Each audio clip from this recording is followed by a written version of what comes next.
L'extrait de texte que je me propose d'analyser se trouve être le dénouement du premier livre de La Fortune des Rougon, rédigé par Émile Zola. C'est un roman appartenant au mouvement naturaliste, écrit au XIXe siècle. Il a pour principal objectif de peindre l'histoire du coup d'État de Louis-Napoléon Bonaparte et de discrètement dévoiler son point de vue sur certains rangs sociaux, tels que la bourgeoisie. C'est donc ce que l'on peut appeler une satire bourgeoise. Dans cette partie du texte, nous nous pencherons donc sur les dernières lignes du roman, qui sont présentées comme étant le dénouement de celui-ci. On y apprend la mort du jeune républicain, Silver, au moment où les Rougon triomphent. Ainsi, nous allons donc pouvoir nous poser cette question. Comment Zola construit-il son dénouement en mêlant tragique et satirique pour mettre en relief une partie de l'histoire de France ? Après avoir évoqué le cadre macabre dans lequel le lecteur est plongé, nous enchaînerons sur le paradoxe entre la tristesse que nous évoque la mort de Silver et la joie ridicule des Rougon. Avant de commencer l'analyse, je vais lire une partie du texte jusqu'à la ligne 16. Silver, fermant les yeux, entendit les vieux morts l'appeler furieusement. Dans le noir, il ne voyait plus que Miette, sous les arbres, couverte du drapeau, les yeux en l'air. Puis le borgne tira, et ce fut tout. Le crâne de l'enfant éclata comme une grenade mûre. Sa face retomba sur le bloc, les lèvres collées à l'endroit usé par les pieds de Miette, à cette place tiède où l'amoureuse avait laissé un peu de son corps. Et, chez les Rougon, le soir, au dessert, des rires montaient dans la buée de la table, toute chaude encore des débris du dîner. Enfin ils mordaient au plaisir des riches. Leurs appétits, aiguisés par 30 ans de désirs contenus, montraient des dents féroces. Ces grands inassouvis, ces fauves maigres à peine lâchés de la veille dans les jouissances, acclamaient l'empire naissant, le règne de la cure ardente. Comme il avait relevé la fortune des Bonaparte, le coup d'État fondait la fortune des Rougon. Pierre se mit debout, tendit son verre en criant « Je bois au prince Louis, à l'empereur !» Ces messieurs, qui avaient noyé leur jalousie dans leur champagne, se levèrent tous, trinquèrent avec des exclamations assourdissantes. Ce fut un beau spectacle. Les bourgeois de Plassans, Roudier, Granoux, Vuillet et les autres, pleuraient, s'embrassaient sur le cadavre à peine refroidi de la République. Ainsi, nous allons pouvoir passer à l'analyse. Dans un premier temps, on peut remarquer une utilisation de ce qu'on appelle la prosopopée, c'est-à-dire lorsque l'on fait parler les absents dans la première ligne du dénouement, avec « Silver, fermant les yeux, entendit les vieux morts l'appeler furieusement ». Nous pouvons d'ores et déjà dire que nous sommes immédiatement plongés dans un cadre macabre qui nous invite à penser à la mort.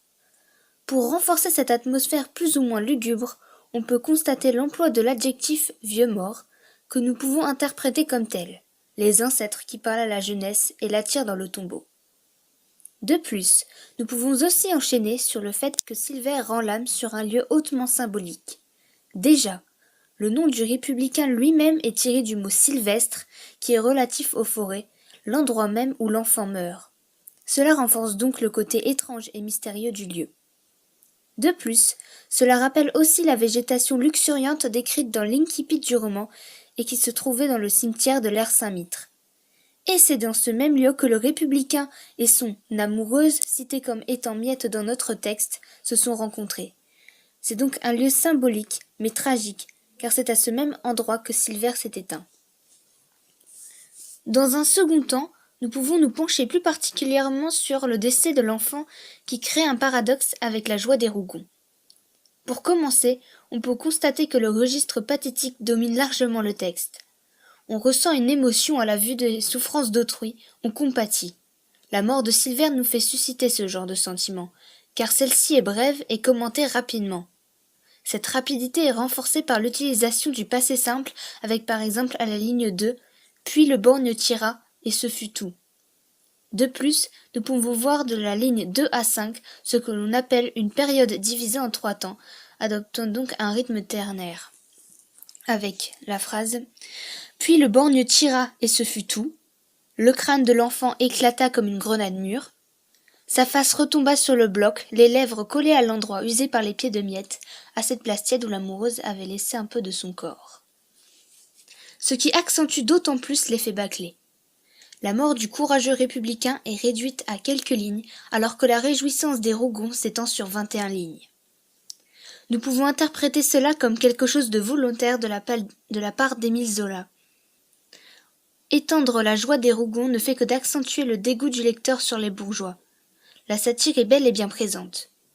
De plus, on peut remarquer que vers la ligne 15, la phrase « Ce fut un beau spectacle » sonne d'une manière assez ironique, désiroire. Le mot spectacle montre que la scène ressemble à une pièce grossière et ridicule. On peut voir que l'auteur s'amuse à ridiculiser ces personnages bourgeois à qui il semble reprocher d'avoir obtenu leur fortune alors que le jeune Silver au cœur pur s'est fait tuer. Enfin, nous pouvons noter l'hyperbole à la ligne 17, une idée triomphante lorsque Sicardo eut une idée on ne peut plus banale et d'une grande simplicité que de prendre le nœud de Félicité pour le passer à la boutonnière de Pierre Rougon. Encore une fois, on peut voir que l'auteur n'hésite pas à humilier les bourgeois. Ainsi, nous pouvons donc conclure notre analyse. Dans ce dénouement de la fortune des Rougon, Zola nous mêle tragique et satirique en montrant à ses lecteurs la vérité sombre et une partie de l'histoire de France.